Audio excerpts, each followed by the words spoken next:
Hello students, ದ್ವಿತೀಯ P U C computer science ಈ ಸಬ್ಜೆಕ್ಟಲ್ಲಿ ನೀವು ಉತ್ತೀರ್ಣರಾಗಲು ಕೇವಲ 4 ಚಾಪ್ಟರ್ಗಳನ್ನ ಓದಬೇಕಾಗತ್ತೆ. ಟೋಟಲಾಗಿ ನೀವು ಕಂಪ್ಯೂಟರ್ ಸೈನ್ಸಲ್ಲಿ 17 ಚಾಪ್ಟರ್ನ ನೋಡಿರ್ಬೋದು. ಅದರಲ್ಲಿ ನೀವು ಪ್ರಿಪೇರ್ ಆಗಿರಬೇಕಾಗಿರೋದು ಕೇವಲ 4 ಚಾಪ್ಟರ್. ಆ 4 ಚಾಪ್ಟರ್ ಯಾವುದಿದೆ ಅಂದರೆ typical configuration of computer first chapter, second chapter ಬಂದು ಬೂಲಿಯನ್ ಆಲ್ಜಿಬ್ರಾ, ಥರ್ಡ್ ಚಾಪ್ಟರ್ ಬಂದು ಲಾಜಿಕ್ ಗೇಟ್ಸ್, ಮತ್ತು ಫೋರ್ತ್ ಒನ್ ಬಂದು ಊಪ್ಸ್ ಕಾನ್ಸೆಪ್ಟ್ ಅಂದರೆ object oriented programming concept.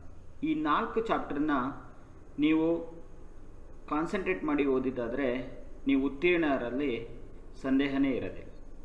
So first ಬಂದುಬಿಟ್ಟು ನಿಮಗೆ typical configuration of computer. So ಈ chapter just the basic components of computer. So what are the requirements for computer? Okay, so that we are going to study. ಅಂದರೆ ಇಲ್ಲಿ main parts ಕಂಪ್ಯೂಟರ್ಗೆ ಏನೇನು ಬೇಕು, ಏನೇನು ಇರುತ್ತೆ ಅದ್ರ ಬಗ್ಗೆ ತಿಳ್ಕೊಳ್ಳೋ ಅಂಥದ್ದು ಇರುತ್ತೆ. ಸೊ ಇಲ್ಲಿ ನಿಮಗೆ ಎಕ್ಸಾಮ್ ರಿಲೇಟೆಡ್ ಕ್ವಶನ್ಸ್ ಏನೇನು ಕೇಳ್ಬೋದು. What is mother board, what is microprocessor, what are the different types of motherboard, what are the characteristics of motherboard, explain different components of motherboard, explain cache memory with need diagram, explain power supply and its types. So ಈ ಥರ questions ಕೇಳ್ಬೋದು. ಈ ಚಾಪ್ಟ್ರಲ್ಲಿ 1 marks 1 question ಇರುತ್ತೆ, 2 marks 1 question ಇರುತ್ತೆ, ಮತ್ತು 3 marks 1 question ಇರುತ್ತೆ. So totally ನಿಮಗೆ 6 marks question ಬರುತ್ತೆ. ಸೊ ನಾನು ಹೇಳ್ದಂಥ ಕ್ವಶನ್ಸ್ನು ನೀವು ಪ್ರಿಪೇರ್ ಆಗಿ ಚೆನ್ನಾಗಿ ಬರೆದು ಪ್ರಾಕ್ಟೀಸ್ ಮಾಡಬೇಕು. ಸೊ ಆ ರಿಲೇಟೆಡ್ ಏನು ಕ್ವಶನ್ ಇರುತ್ತೋ ಅದರ ರಿಲೇಟೆಡ್ ಆನ್ಸರ್ಸ್ನ ನೀವು ಪ್ರಿಪೇರ್ ಆಗಿರಬೇಕು. ಆ ಚಾಪ್ಟ್ರಲ್ಲಿ ಇನ್ನೂ ಕೆಲವಂತ ಎಕ್ಸ್ಪ್ಯಾನ್ಷನ್ಸ್ ಕೇಳ್ಬೋದು. ಅಂದರೆ ಸಿಮಾಸ್ ಅಂದರೆ ಏನು, ಬಯೋಸ್ ಅಂದರೆ ಏನು, SDRAM ಫುಲ್ ಫಾರ್ಮ್ ಬರೀರಿ, DDRAM ಫುಲ್ ಫಾರ್ಮ್ ಬರೀರಿ, ಪೋಸ್ಟ್ ಫುಲ್ ಫಾರ್ಮ್ ಬರೀರಿ, UPS ಫುಲ್ ಫಾರ್ಮ್ ಬರೀರಿ, USB ಫುಲ್ ಫಾರ್ಮ್ ಬರೀರಿ, MIDI ಸೊ ಅದರ ಫುಲ್ ಫಾರ್ಮ್ ಬರೀರಿ. ಸೊ ಈ ಥರ ಎಕ್ಸ್ಪ್ಯಾನ್ಷನ್ ಅಥವಾ ಅಬ್ರಿವೇಷನ್ಸ್ ಅಂತ ಹೇಳ್ತಾರೆ. ಸೊ ಅದನ್ನು ಸಹ ನೀವು 1 ಮಾರ್ಕ್ಸ್ಗೆ ಎಕ್ಸ್ಪೆಕ್ಟ್ ಮಾಡ್ಬೋದು. ಸೊ ಇಷ್ಟು ಕ್ವಶನ್ಸ್ಗೆ ನೀವು ಪ್ರಿಪೇರ್ ಆದರೆ ಖಂಡಿತ ನೀವು ಅಲ್ಲಿ 6ಕ್ಕೆ 6 ಮಾರ್ಕ್ಸು ತೊಗೊಬೋದು. ಸೊ ನೆಕ್ಸ್ಟ್ ಸೆಕೆಂಡ್ ಚಾಪ್ಟರ್ ಬಂದುಬಿಟ್ಟು ಬೂಲಿಯನ್ ಆಲ್ಜಿಬ್ರಾ. ಈ ಬೂಲಿಯನ್ ಆಲ್ಜಿಬ್ರಾ ಬಂದುಬಿಟ್ಟು ನಿಮಗೆ 9 ಮಾರ್ಕ್ಸ್ಗೆ ಬರುತ್ತೆ.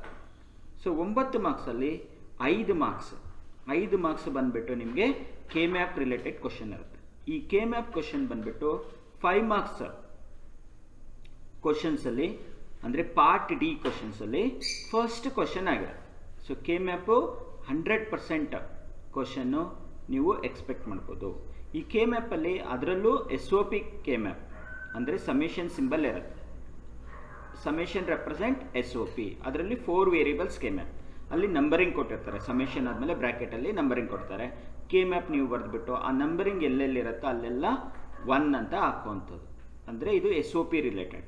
ಸೊ ಆಮೇಲೆ 1 ಅಂತ ಬರೆದಾದ್ಮೇಲೆ ನೀವು ಅದನ್ನು ರೋಲ್ ಮಾಡಬೇಕು, ಅಂದರೆ ಮ್ಯಾಪಿಂಗ್ ಮಾಡಬೇಕು. ಮ್ಯಾಪಿಂಗ್ ಅಂದರೆ ಪೇರ್ ಮಾಡೋವಂಥದ್ದು, ಕ್ವಾಡ್ ಮಾಡೋವಂಥದ್ದು, ಆಕ್ಟೆಂಟ್. ಆಮೇಲೆ ಅದರ ರಿಲೇಟೆಡ್ ಎಕ್ಸ್ಪ್ರೆಷನ್ಸ್ ಬರೆದು ಟೋಟಲಿ ಲಾಸ್ಟಲ್ಲಿ ನೀವೇನು ಮಾಡಬೇಕು, ಸಿಂಪ್ಲಿಫೈಡ್ ಎಕ್ಸ್ಪ್ರೆಷನ್ ಬರೀಬೇಕು.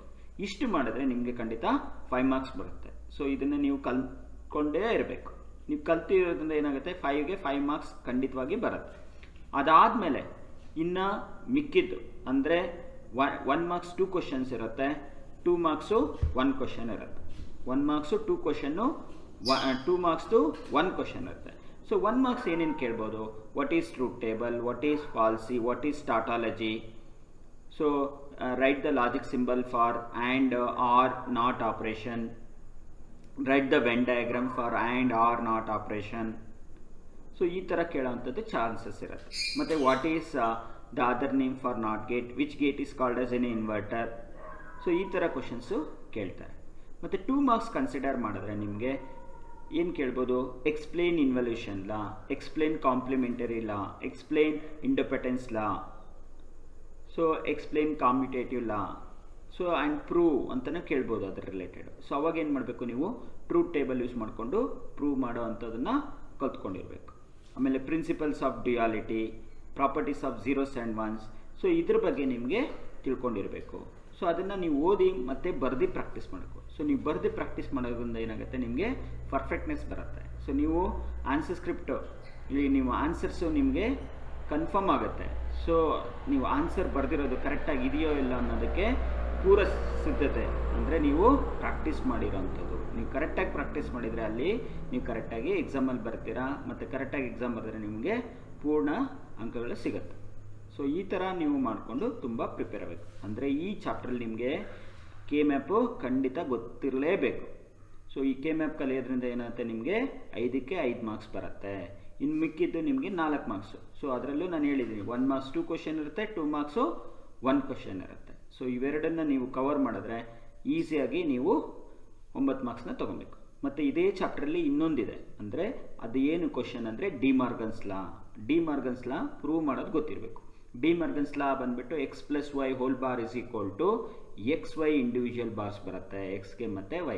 ಆ ಎಲ್ ಎಚ್ ಎಸ್ ಸೈಡ್ ಏನಾಗುತ್ತೆ, ಎಲ್ ಎಚ್ ಎಸ್ ಅಂದರೆ left hand side complement, whole complement ಬರುತ್ತೆ. X plus y whole complement is equal to x y individual complement. ಎಕ್ಸ್ಗೆ ಇಂಡಿವಿಜುವಲ್ ಕಾಂಪ್ಲಿಮೆಂಟು, ವೈಗೆ ಇಂಡಿವಿಜುವಲ್ ಕಾಂಪ್ಲಿಮೆಂಟ್. ಅದೇ ಥರ ಇನ್ನೊಂದು ಲಾ ಬಂದುಬಿಟ್ಟು ಸೆಕೆಂಡ್ ಲಾ ಬಂದುಬಿಟ್ಟು x y whole bar is equal to X bar plus Y bar, ಇದು second law. So ಇವೆರಡನ್ನೂ ಲಾನ ನೀವು truth table method, perfect induction method ಮತ್ತು ಆಲ್ಜಿಬ್ರಿಕ್ ಮೆಥಡ್, ಈ 3 ಮೆಥಡ್ಸಲ್ಲಿ ಯಾವುದಾದ್ರೂ ಒಂದು ಮೆಥಡ್ನ ಪ್ರೂವ್ ಮಾಡೋದು ನಿಮಗೆ ಗೊತ್ತಿರಬೇಕು. ಸೊ ಅದನ್ನು ಕೇಳೋ ಚಾನ್ಸಸ್ಸು ತುಂಬ ಇರುತ್ತೆ. ಸೊ ಇಷ್ಟು ನೀವು ಓದಿದ್ರೆ ಖಂಡಿತ ನೀವು 9 ಮಾರ್ಕ್ಸ್ನ ಸೆಕ್ಯೂರ್ ಮಾಡ್ಬೋದು ಬೂಲಿಯನ್ ಆಲ್ಜಿಬ್ರಾದಲ್ಲಿ. ಸೊ ನೆಕ್ಸ್ಟ್ ಬಂದುಬಿಟ್ಟು logic Gates. So logic Gates ಬಂದುಬಿಟ್ಟು ನಿಮಗೆ 6 ಮಾರ್ಕ್ಸ್ ಬರುತ್ತೆ. ಈ ಲಾಜಿಕ್ ಗೇಟ್ಸ್ ಏನಕ್ಕೆ ಯೂಸ್ ಮಾಡ್ತಾರೆ, ಎಲೆಕ್ಟ್ರಾನಿಕ್ ಸರ್ಕ್ಯೂಟ್ ಅಂದರೆ ಎಲೆಕ್ಟ್ರಾನಿಕ್ ಡಿವೈಸಸ್ಸಲ್ಲಿ ಇರುತ್ತಲ್ಲ ಎಲೆಕ್ಟ್ರಾನಿಕ್ ಸರ್ಕ್ಯೂಟು, ಅದನ್ನು ಡಿಸೈನ್ ಮಾಡೋದಕ್ಕೆ ಲಾಜಿಕ್ ಗೇಟ್ಸ್. ಇದರಲ್ಲಿ 2 ಟೈಪ್ಸ್ ಇದೆ, ಒಂದು ಬೇಸಿಕ್ ಗೇಟ್ಸು, ಇನ್ನೊಂದು derive Gates. So basic Gates ಅಂದರೆ ಆ್ಯಂಡ್, ಆರು, ನಾಟ್. ಡಿರೈವ್ ಗೇಟ್ಸ್ ಅಂದರೆ ನ್ಯಾಂಡು, ನಾರು, ಎಕ್ಸಾರು, ಎಕ್ಸ್ನಾರ್. ಸೊ ಇಲ್ಲಿ ಆ್ಯಂಡ್ ಗೇಟು ಏನಕ್ಕೆ ಯೂಸ್ ಮಾಡ್ತಾರೆ, to perform logical multiplication. Logical ಅಂದರೆ ನಿಮ್ಗೆ ಗೊತ್ತಿರಬೇಕು, ಏನು ಲಾಜಿಕಲ್ ಅಂದರೆ ಝೀರೋಸು ಮತ್ತು ಒನ್ಸು, ಅದ್ರ ಮೇಲೆ ಪರ್ಫಾರ್ಮ್ ಮಾಡೋವಂಥ ಆಪ್ರೇಷನ್ಸು. ಲಾಜಿಕಲ್ ಮಲ್ಟಿಪ್ಲಿಕೇಶನ್ ಅಂದರೆ ಝೀರೋ ಮತ್ತು ಝೀರೋನ ಮಲ್ಟಿಪ್ಲಿಕೇಶನ್ ಮಾಡಿದಾಗ ಏನಾಗುತ್ತೆ, 0 ಇಂಟು 1 ಮಲ್ಟಿಪ್ಲಿಕೇಶನ್ ಮಾಡಿದಾಗ ಏನಾಗುತ್ತೆ, 1 ಇಂಟು 1 ಮಲ್ಟಿಪ್ಲಿಕೇಶನ್ ಮಾಡಿದಾಗ ಏನು ರಿಸಲ್ಟ್ ಬರುತ್ತೆ, ಅದು ಗೊತ್ತಿರಬೇಕು. Related with and operation, and gate. ಅದೇ ಥರ ಆರ್ಗೂ ಅಷ್ಟೇ. ಸೊ ಆರ್ಗ್ ಬಂದ್ಬಿಟ್ಟು ಲಾಜಿಕಲ್ ಅಡಿಷನ್. ಸೊ ಇಲ್ಲಿ ಲಾಜಿಕಲ್ ಅಡಿಷನ್ ಏನು ಮಾಡಬೇಕು, ಲಾಜಿಕಲ್ ವ್ಯಾಲ್ಯೂಸು ಯಾವುದಾದ್ರು ಝೀರೋಸು ಮತ್ತು 1, 0 ಪ್ಲಸ್ 0 ಏನಾಗುತ್ತೆ, 0 ಪ್ಲಸ್ 1 1 ಆಗುತ್ತೆ, 1 ಪ್ಲಸ್ 0 1 ಆಗುತ್ತೆ, 1 ಪ್ಲಸ್ 1 ಇಲ್ಲಿ 1, ಯಾಕಂದರೆ ನಾವು ಲಾಜಿಕಲ್ ವ್ಯಾಲ್ಯೂಸ್ ಮಾತ್ರ ರೆಪ್ರೆಸೆಂಟ್ ಮಾಡ್ತೀವಿ. ಸೊ ಅದರಿಂದ ಇಲ್ಲಿ 2 ಬರೋದಿಲ್ಲ, 1 ಪ್ಲಸ್ 1 1 ಆಗುತ್ತೆ. ಸೊ ಇಲ್ಲಿ ಲಾಜಿಕಲ್ ವ್ಯಾಲ್ಯೂಸ್ ಅಂದರೆ ಐದರ್ 0 ಆರ್ 1, ಅದಕ್ಕೆ ಜ್ಞಾಪಕ ಇಟ್ಕೋಬೇಕು. ಆರ್ ಬಂದುಬಿಟ್ಟು ಲಾಜಿಕಲ್ ಅಡಿಷನ್ ಆಪ್ರೇಷನ್ ಮಾತ್ರ ಯೂಸ್ ಮಾಡ್ತೀವಿ. ಅದೇ ಥರ ನಾಟ್ ಗೇಟ್ ಇದೆ. ನಾಟ್ ಗೇಟ್ ಅಂದರೆ it consist of only 1 input, only 1 output. But and ಆರಲ್ಲಿ 2 inputs, 2 or more inputs, only 1 output ಇರುತ್ತೆ. ಮತ್ತು ಆ್ಯಂಡ್ ಗೇಟು ಅಂದರೆ ಬೇಸಿಕ್ ಗೇಟ್ಸು ಮತ್ತು ಡಿರೈವ್ ಗೇಟ್ಸ್ಗೆ ನಿಮಗೆ ಲಾಜಿಕ್ ಸಿಂಬಲ್ ಗೊತ್ತಿರಬೇಕು. ಆ್ಯಂಡ್ ಅಂದರೆ ಎ ಎನ್ ಡಿ, ಡಿ ಬರಿತೀರಾ ಅಂದರೆ ಡಿ ಸಿಂಬಲ್ನ ಯೂಸ್ ಮಾಡಬೇಕು ಅಂತ ಗೊತ್ತಿರಬೇಕು ನಿಮಗೆ, ಆ ಥರ ಜ್ಞಾಪಕ ಇಟ್ಕೋಬೇಕು. ಅದೇ ಥರ ನೀವು ಆರ್ ಗೇಟ್ ಕನ್ಸಿಡರ್ ಮಾಡಿದ್ರೆ ನಿಮಗೆ ಫಿಶ್ ಫೇಸ್ ಜ್ಞಾಪಕ ಇಟ್ಕೋಬೇಕು. ಫಿಶ್ ಫೇಸಲ್ಲಿ ನಿಮಗೆ 2 ಆರ್ ಮೋರ್ ಇನ್ಪುಟ್ಸ್ ಇರೋದು, ಓನ್ಲಿ 1 ಔಟ್ಪುಟ್ಟು, ಅದು ಬಂದುಬಿಟ್ಟು ಆರ್ ಗೇಟ್. ನಾಟ್ ಗೇಟ್ ಬಂದಾಗ ನೀವು ಬಾಣದ ಗುರುತು ಅಂದರೆ ಆ್ಯರೋ ಮಾರ್ಕು ಜ್ಞಾಪಕ ಇಟ್ಕೋಬೇಕು. ಮತ್ತು NOT ನಾಟ್ ಅಂತ ಬರುತ್ತೆ, ಅಂದರೆ ನೀವು ಜ್ಞಾಪಕ ಇಟ್ಕೋಬೇಕು ಬೇಸಿಕ್ ಗೇಟ್ಸಲ್ಲಿ ಅಥವಾ ಡಿರೈವ್ ಗೇಟ್ಸಲ್ಲಿ ಎಲ್ಲೇ ಯಾವುದೇ ವರ್ಡ್ ಬರೀಬೇಕಾದ್ರೆ ನೀವು ಎನ್ ಅಂತ ಬಂತು, ಸಪೋಸ್ ನಾಟ್ ಎನ್ ಅಂತ ಬಂದರೆ ಆ ಸಿಂಬಲ್ ಮುಂದೆ ಅಂದರೆ ನಾಟ್ಗೆ ರೆಪ್ರೆಸೆಂಟ್ ಮಾಡೋದು ಆ್ಯರೋ ಮಾರ್ಕ್, ಆ ಸಿಂಬಲ್ ಮುಂದೆ ಏನು ಮಾಡಬೇಕು 0 ಬರೀಬೇಕಾಗುತ್ತೆ. ಸೊ ಅದು represent complement, N means negation. ಅದೇ ಥರ ನ್ಯಾಂಡ್ಗೆ ಬರೀತಾರೆ ಅಂದ್ಕೊಳ್ಳಿ, ನ್ಯಾಂಡು ಒಂದು ಡಿರೈವ್ ಗೇಟ್ಸು, ಇದು ಕಾಂಪ್ಲಿಮೆಂಟ್ ಆಫ್ ಆ್ಯಂಡ್ ಗೇಟ್ ಅಷ್ಟೇ ಇದು. ಸೊ ಇಲ್ಲಿ ಅಷ್ಟೇ 2 ಆರ್ ಮೋರ್ ಇನ್ಪುಟ್ಸ್ ಇರುತ್ತೆ, ಓನ್ಲಿ 1 ಔಟ್ಪುಟ್ಟು. ಸೊ ಇಲ್ಲಿ ಆ್ಯಂಡ್ಗೆ ಬಂದು ನೀವು ಡಿ ಬರೆದಿರ್ತೀರ, ಬಟ್ ನ್ಯಾಂಡ್ ಅಂತ ಎನ್ ಬರೋದ್ರಿಂದ ಆ ಡಿ ಮುಂದೆ ಏನು ಮಾಡಬೇಕು, ನೀವು 0 ಸುತ್ತಬೇಕು, ಅಂದರೆ ಕಾಂಪ್ಲಿಮೆಂಟ್ ಬರೀಬೇಕಾಗತ್ತೆ. ಸೊ ಆ್ಯಂಡ್ ಬಂದುಬಿಟ್ಟು ನ್ಯಾಂಡ್ಗೆ ಆಪೋಸಿಟ್ಟು, ನ್ಯಾಂಡ್ ಬಂದುಬಿಟ್ಟು ಆ್ಯಂಡ್ಗೆ ಆಪೋಸಿಟ್ಟು. ಸೊ ಈ ಥರ ನಿಮಗೆ ಗೊತ್ತಿರಬೇಕು. ಅದೇ ಥರ ನಾರ್ ಅಂತ ಬರುತ್ತೆ, ನಾರ್ NOR ಅಂದರೆ ನಾರ್ ಬಂದ್ಬಿಟ್ಟು complement of OR gate. Complement ಅಂದರೆ opposite of OR gate. So ಇಲ್ಲಿ NOR, ಆರ್ ಅಂದರೆ ನಾನು ಆಲ್ರೆಡಿ ಹೇಳಿದ್ದೀನಿ ಫಿಶ್ ಫೇಸ್ ಇರುತ್ತೆ, ಆ ಫಿಶ್ ಫೇಸ್ನ ಬರೆದ್ಬಿಟ್ಟು ಎನ್ ಬಂದಿರೋದ್ರಿಂದ 0 ಸುತ್ತಬೇಕು. ಸೊ ಇಲ್ಲಿ ಅಷ್ಟೇ. ಸೊ ಆರ್ ಕಾಂಪ್ಲಿಮೆಂಟ್ ಏನು ಔಟ್ಪುಟ್ ಇರುತ್ತೋ ಅದರದ್ದು ರಿಸಲ್ಟ್ ಬಂದ್ಬಿಟ್ಟು ನಾರ್ಗಾಗುತ್ತೆ. ನೆಕ್ಸ್ಟು ಎಕ್ಸ್ ಆರ್, ಎಕ್ಸ್ ಅಂದರೆ ಎಕ್ಸ್ಕ್ಲೂಸಿವ್ ಆರ್. ಸೊ ಇಲ್ಲಿ ಎಕ್ಸ್ ಆರ್, ಆರ್ ಅಂದರೆ fish face symbol, logic symbol ಬರೀಬೇಕಾದ್ರೆ ಫಿಶ್ ಫೇಸೇ ಬರೀಬೇಕು.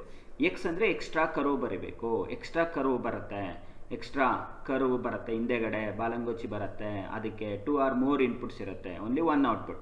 ಆಮೇಲೆ ಟ್ರೂತ್ ಟೇಬಲ್ ಬರಬೇಕಾದ್ರೆ ಇಲ್ಲಿ ನಿಮ್ಗೆ ಗೊತ್ತಿರಬೇಕು ಆಡ್ ನಂಬರ್ ಅಂದರೆ ಇನ್ಪುಟ್ಸ್ ಬರುತ್ತಲ್ವ, ಅದರಲ್ಲಿ ಆಡ್ ನಂಬರ್ ಆಫ್ ಝೀರೋಸು ಅಥವಾ ಆಡ್ ನಂಬರ್ ಆಫ್ ಒನ್ಸ್ ಬಂದಿದ್ರೆ ಅದಕ್ಕೆ 1 ಅಂತ ಔಟ್ಪುಟ್. ಅದೇ ಇನ್ಪುಟ್ಸ್ ಈವನ್ ನಂಬರ್ ಆಫ್ 0 ಅಂದರೆ ಕೌಂಟ್ ಮಾಡಬೇಕು ನೀವು, 0 0 ಎಷ್ಟು ಟೈಮ್ ಬಂದಿದೆ, 1 1 ಎಷ್ಟು ಟೈಮ್ ಬಂದಿದೆ, ಅದು ಈವನ್ ನಂಬರ್ ಬಂದಿದ್ರೆ ಅದಕ್ಕೆ 0 ಎಕ್ಸ್ ಆರಲ್ಲಿ. ಅದೇ ಎಕ್ಸ್ ಆರಲ್ಲಿ ಅಂದರೆ ಆಪೋಸಿಟು, even number of zeros even number of once ಬಂದಿದ್ರೆ ಅದಕ್ಕೆ 1 ಬರುತ್ತೆ. Odd number of zeros odd number of once ಬಂದಿದ್ರೆ ಇನ್ಪುಟ್ಟಲ್ಲಿ, ದೆನ್ ಔಟ್ಪುಟ್ಟಲ್ಲಿ ಏನು ಬರುತ್ತೆ, ಅದಕ್ಕೆ 0 ಬರುತ್ತೆ. ಎಕ್ಸ್ ಆರ್ಗೆ ಆಪೋಸಿಟು ಎಕ್ಸ್ ನಾರ್, ಅಂದರೆ ಎಕ್ಸ್ ನಾರ್ಗೆ ಕಾಂಪ್ಲಿಮೆಂಟು ಎಕ್ಸ್ ಆರ್ ಅಂತ. ಸೊ ಇಲ್ಲಿ ಎಕ್ಸ್ ನಾರ್ ಅಂತ ಬರುತ್ತೆ. ಎಕ್ಸ್ ಎಕ್ಸ್ಟ್ರಾ ಕರು ಬಂದಿರುತ್ತೆ, ಎನ್ ಇದೆ 0 ಸುತ್ತಬೇಕು, ಆರ್ ಇದೆ ಫಿಶ್ ಫೇಸು. ಸೊ ಈ ಥರ ಜ್ಞಾಪಕ ಮಾಡ್ಕೋಬೇಕು. ಸೊ ಈ ಥರ ಬಂದಾಗ ನಿಮಗೆ ಲಾಜಿಕ್ ಗೇಟು ಮತ್ತು ಟ್ರೂತ್ ಟೇಬಲು ಈಸಿಯಾಗಿ ಬರೀಬೋದು. ಸೊ ನೆಕ್ಸ್ಟ್ ಇದರಲ್ಲೇ ನಿಮಗೆ ಯೂನಿವರ್ಸಲ್ ಗೇಟ್ಸ್ ಅಂತ ಬರುತ್ತೆ. ಸೊ ಯೂನಿವರ್ಸಲ್ ಗೇಟ್ಸ್ ಅಂದರೆ ನ್ಯಾಂಡ್ ಮತ್ತು ನಾರ್. ಸೊ ಇದನ್ನು ರಿಯಲೈಸ್ ಮಾಡೋದು ಅಂದರೆ ಡಿಸೈನ್ ಮಾಡೋದು, ಅಂದರೆ ನ್ಯಾಂಡ್ ನಾರ್ ಗೇಟ್ ಯೂಸ್ ಮಾಡಿಕೊಂಡೇ ನಾವು ಬೇಸಿಕ್ ಗೇಟ್ಸ್ ಮಾಡ್ಬೋದು. ಬೇಸಿಕ್ ಗೇಟ್ಸ್ ಅಂದರೆ ಯಾವುದಾದ್ರು ಆ್ಯಂಡು ಆರು ನಾಟ್. ಸೊ ಅದಕ್ಕೋಸ್ಕರ ಅದನ್ನೇನಂತಾರೆ ಯೂನಿವರ್ಸಲ್ ಗೇಟ್ಸ್ ಅಂತಾರೆ. ಇದಕ್ಕೆ ಡಯಾಗ್ರಾಮ್ಸ್ ಇದೆ, NAND to not, NAND to and, NAND to or ಅಂತ ಇದೆ. ಸೊ ಅಂದರೆ ಒಂದೇ ನ್ಯಾಂಡ್ ಗೇಟ್ ಬರುತ್ತೆ, ನೆಕ್ಸ್ಟು 2 ನ್ಯಾಂಡ್ ಗೇಟ್ ಬರುತ್ತೆ, ನೆಕ್ಸ್ಟು 3 ನ್ಯಾಂಡ್ ಗೇಟ್ ಬರುತ್ತೆ. ಆ ಥರ ಡಿಸೈನ್ ಜ್ಞಾಪಕ ಇಟ್ಕೊಂಡು ನೀವೇನು ಮಾಡ್ಬೋದು, ನೀವು ಡಿಸೈನ್ ಮಾಡ್ಬೋದು. ಓಕೆ, ಬೇಸಿಕ್ ಗೇಟ್ಸ್ನ. ಅದೇ ಥರ ನಾರ್ ಬರುತ್ತೆ. ನಾರಲ್ಲಿ ಬರೀಬೇಕಾದ್ರೆ ನೀವು ಎಲ್ಲ ನಾರ್ ಗೇಟ್ನೇ ಯೂಸ್ ಮಾಡ್ತೀರಾ. ಅಂದರೆ ಅಲ್ಲಿ ಯಾವ ಥರ ಆರ್ಡ್ರಲ್ಲಿ ಬರುತ್ತೆ, ಫಸ್ಟು 1 ಗೇಟ್ ಬರುತ್ತೆ, 1 ನಾರ್ ಗೇಟ್ ಬರುತ್ತೆ, ನೆಕ್ಸ್ಟು 3 ನಾರ್ ಗೇಟ್ ಬರುತ್ತೆ, ನೆಕ್ಸ್ಟು 2. ಸೊ 1 ಬರೋ ಅಂಥದ್ದು ನಾಟ್ ಗೇಟು, 3 ಬರೋ ಅಂಥದ್ದು ಆ್ಯಂಡ್ ಗೇಟ್ ರಿಯಲೈಸ್ ಮಾಡೋದು, ಆ್ಯಂಡ್ 2 ಬರೋ ಅಂಥದ್ದು ಆರ್ ಗೇಟ್ನ ರಿಯಲೈಸ್ ಮಾಡೋದು. ಸೊ ಇಷ್ಟು ಗೊತ್ತಿದ್ರೆ ನೀವು 6 ಮಾರ್ಕ್ಸ್ ತೊಗೋಬೋದು ಆ ಚಾಪ್ಟ್ರಲ್ಲಿ ಈಸಿಯಾಗಿ. ಒಂದೇ ಡಯಾಗ್ರಾಮು ಮತ್ತು ಟ್ರೂತ್ ಟೇಬಲ್ಲು ಬರೆಯೋದ್ರಿಂದ ಏನಾಗುತ್ತೆ, ನಿಮಗೆ 6 ಮಾರ್ಕ್ಸ್ ಬರುತ್ತೆ. ಸೊ ಇದರಲ್ಲಿ ತುಂಬ ಈಸಿಯಾಗಿ ನೀವು ಸ್ಕೋರ್ ಮಾಡಬೇಕು. ಜಸ್ಟ್ ನೀವು ಪ್ರಾಕ್ಟೀಸ್ ಮಾಡಬೇಕು. ನೀವು ಪ್ರಾಕ್ಟೀಸ್ ಮಾಡೋದಿಲ್ಲ, ಸೊ ಹಾಗೆ ಹೋಗಿ ಬರೆಯೋಕ್ಕೆ ಹೋಗ್ತೀರಾ, ಅಲ್ಲಿ ಏನೋ ಯೋಚನೆ ಮಾಡ್ತೀರಾ, ಸೊ ಯಾವುದಕ್ಕೋ ಯಾವುದೋ ಸಿಂಬಲ್ ಬರೀತೀರಾ. ಜಸ್ಟ್ ಆ ವರ್ಡ್ ನೀವು ನೋಡ್ತಾನೆ ಬರೆಯೋ ಅಂಥದ್ದು ಕೇಪಬಿಲಿಟಿ ನಿಮ್ಮಲ್ಲಿ ಇರಬೇಕು, ಅವಾಗ ತಾನೇ ನಿಮಗೆ ಮಾರ್ಕ್ಸ್ ಬರುತ್ತೆ. ಸೊ ಇವೆಲ್ಲ 100% ನೀವು ಪ್ರಿಪೇರ್ ಆಗಿಯೇ ಹೋಗಬೇಕು, ಅವಾಗ ನಿಮಗೆ ಪಾಸಿಂಗ್ ಮಾರ್ಕ್ಸ್ ಆಗೋಕ್ಕೆ ಅನುಕೂಲ ಆಗುತ್ತೆ. ಸೊ ನೆಕ್ಸ್ಟ್ ಬಂದುಬಿಟ್ಟು, ಸೊ ಇಷ್ಟು ಚಾಪ್ಟರ್ ಅಂದರೆ 3 ಚಾಪ್ಟರ್ ಹೋದರೆ ನೀವು typical configuration, Boolean algebra, logic gates. ಅಂದರೆ ಟಿಪಿಕಲ್ ಕಾನ್ಫಿಗರೇಷನ್ ಬಂದು 6 ಮಾರ್ಕ್ಸ್ ಇರುತ್ತೆ, ಬೂಲಿಯನ್ ಆಲ್ಜಿಬ್ರಾ ಬಂದು ನಿಮಗೆ 9 ಮಾರ್ಕ್ಸ್ ಇರುತ್ತೆ, ಮತ್ತು ಲಾಜಿಕ್ ಗೇಟ್ಸ್ ಬಂದು ಮತ್ತೆ 6 ಮಾರ್ಕ್ಸ್ ಇರುತ್ತೆ. ಅಂದರೆ ಟೋಟಲಿ ನಿಮಗೆ 6 + 6 + 9 ಎಷ್ಟಾಗುತ್ತೆ, ಸೊ ನಿಮಗೆ 21 ಮಾರ್ಕ್ಸ್ ಬರುತ್ತೆ. ಅಂದರೆ 3 ಚಾಪ್ಟರ್ಸಿಂದನೇ ನಿಮಗೆ 21 ಚಾಪ್ಟರ್ಸ್ ಬರುತ್ತೆ. ಸೊ ಅಂದರೆ ಬರೀ 21 ನೀವು ಎಕ್ಸಾಕ್ಟಾಗಿ ಓದಿದರೆ ಬರೀಬೋದು, ಬಟ್ ನೀವು ಕನ್ಫರ್ಮ್ ಮಾಡ್ಕೊಳಕ್ಕಾಗಲ್ಲ, ಏನಾದರೂ ಮಿಸ್ಟೇಕ್ ಮಾಡಿದ್ರೆ ಮಾರ್ಕ್ಸ್ ಹೊರಟೋಗುತ್ತೆ. ಸೊ ಅದ್ರ ಬದಲು ಏನು ಮಾಡಬೇಕು, ನೀವು ಒಂದು ಎಕ್ಸ್ಟ್ರಾ ಚಾಪ್ಟರ್ನ ಓದಿರಬೇಕು. ಆ ಚಾಪ್ಟರ್ ಯಾವುದು, ಸೊ ನಿಮಗೆ ಮತ್ತೆ ಈಸಿ ಆಗೋವಂಥ ಚಾಪ್ಟರ್, ಬರೀ 3 ಪೇಜಸ್ ಇದೆ ಅದು ಓದಿದ್ರೆ. ಸೊ ಅದು ಯಾವ ಚಾಪ್ಟರ್ ಅಂದರೆ ಊಪ್ಸ್ ಕಾನ್ಸೆಪ್ಟು. ಇದು ಆಲ್ರೆಡಿ ಫಸ್ಟ್ ಇಯರಲ್ಲಿ ಬಂದಿರುತ್ತೆ, ಮತ್ತೆ ಇದು ಓದೋದ್ರಿಂದ 3 ಪೇಜಸ್ ಇರೋದು, 3 ಪೇಜಸ್ ಇದೆ. ಸೊ ನೀವು ಓದೋದ್ರಿಂದ ನಿಮಗೆ ಆರಾಮಾಗಿ ನಿಮಗೆ ಎಷ್ಟು ಮಾರ್ಕ್ಸ್ ಬರುತ್ತೆ, ಅಲ್ಲಿ 7 ಮಾರ್ಕ್ಸ್ ಬರುತ್ತೆ. ಸೊ 7 ಮಾರ್ಕ್ಸು ಯಾವ್ಯಾವ ಥರ, 2 ಮಾರ್ಕ್ಸು 1 ಕ್ವಶನ್ನು, 5 ಮಾರ್ಕ್ಸು 1 ಕ್ವಶನ್ನು. ಈ 5 ಮಾರ್ಕ್ಸಲ್ಲಿ ಯಾವುದ್ಯಾವ್ದು ಬರ್ಬೋದು, explain the concepts of OOPs, what are the advantages and disadvantages of OOPs, what are the applications of OOPs, write the difference between procedure oriented and object oriented programming language. So ಈ 4 question ನೀವು prepare ಆದರೆ ಖಂಡಿತವಾಗಿ ನೀವು 5 marks ಬರುತ್ತೆ. ಇನ್ನು ಮಿಕ್ಕಿದ್ದು 2 marks. ಆ 2 marks ಯಾವುದೇ question, what is base class, what is derived class ಅಂತ ಕೇಳ್ತಾರೆ. ಮತ್ತು ನೀವು ಕಾನ್ಸೆಪ್ಟ್ಸ್ ಆಫ್ ಊಪ್ಸು ಅಂದರೆ object, class, data encapsulation, polymorphism, dynamic binding, data abstraction, message passing, modularity, so ಇದ್ರದ್ದೆಲ್ಲ ಬರೆದಿರ್ತಾರೆ, ಅದರ ಡೆಫಿನಿಷನ್ಸು ಅವನ್ನ ಕೇಳೋ ಚಾನ್ಸಸ್ ಇರುತ್ತೆ. ಮತ್ತು what are the applications of OOPs ಅದನ್ನು ಬರೀರಿ. ಅಂದರೆ ಯಾವುದು applications, image processing, web based application, object orient database, then simulation, modelling, artificial intelligence, ಇವೆಲ್ಲ ಅಪ್ಲಿಕೇಶನ್ಸ್. ಅಡ್ವಾಂಟೇಜಸ್ ಅಷ್ಟೇ, ನೀವು ಯಾವುದೇ ಅಡ್ವಾಂಟೇಜಸ್ ಕೇಳಿದಾಗ ಇಟ್ ಪ್ರೊವೈಡ್ಸ್ ಮೋರ್ ಸೆಕ್ಯೂರಿಟಿ ಅಂತ ಬರೀಬೋದು, ಈಸಿ ಟು ಎಕ್ಸ್ಪ್ಯಾಂಡಬಲ್ ಅದನ್ನು ಬರೀಬೋದು. ಸೊ ಈ ಥರ ನೀವು ಚಿಕ್ಕ ಪುಟ್ಟ ಥಿಂಗ್ಸ್ನ ನೀವು ಯೋಚನೆ ಮಾಡಿ ನೀವು ಕಾಮನ್ ಆಗಿರೋವಂಥದ್ದನ್ನು ಬರೆದ್ರೆ ಆಟೋಮೆಟಿಕ್ಕಾಗಿ ನಿಮಗೆ ಮಾರ್ಕ್ಸ್ ಬರುತ್ತೆ. It provides more security. Okay, time consumption for the programming is less. So ಇವೆಲ್ಲ common thing programming concepts. So ನೀವು ಈ ಪಾಯಿಂಟ್ಸ್ ಬರೋದ್ರಿಂದ ನಿಮಗೆ ಅಲ್ಲಿ ಮಾರ್ಕ್ಸ್ ಸಿಗೋವಂಥ ಚಾನ್ಸಸ್ಸು ತುಂಬ ಇರುತ್ತೆ. ಸೊ ಇಷ್ಟು ನೀವು ಓದಿದ್ರೆ ಖಂಡಿತ ನೀವು ಪಾಸ್ ಆಗೋವಂಥದ್ರಲ್ಲಿ ಅನುಮಾನನೇ ಇರಲ್ಲ. ಬಟ್ ಅದಕ್ಕಿಂತ ಮುಂಚೆ ನೀವು ಏನೇ ಓದಿದ್ರು ಅದನ್ನು ಬರಿಬೇಕು. ಬರೆದು ಪ್ರಾಕ್ಟೀಸ್ ಮಾಡಿ ನೀವು ಕನ್ಫರ್ಮ್ ಮಾಡಬೇಕು ನಾವು ಬರೆದಿರೋದು ಕರೆಕ್ಟಾಗಿದೆಯೋ ಇಲ್ವೋ ಅಂತ.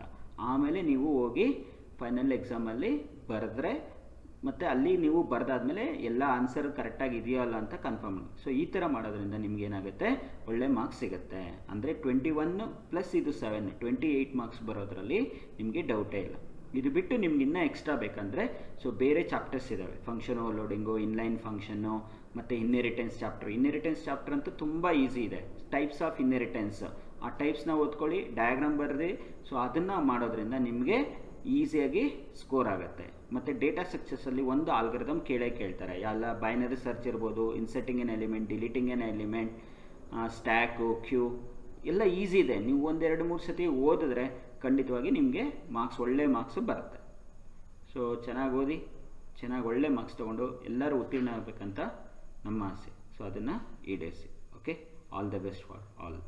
Thank you.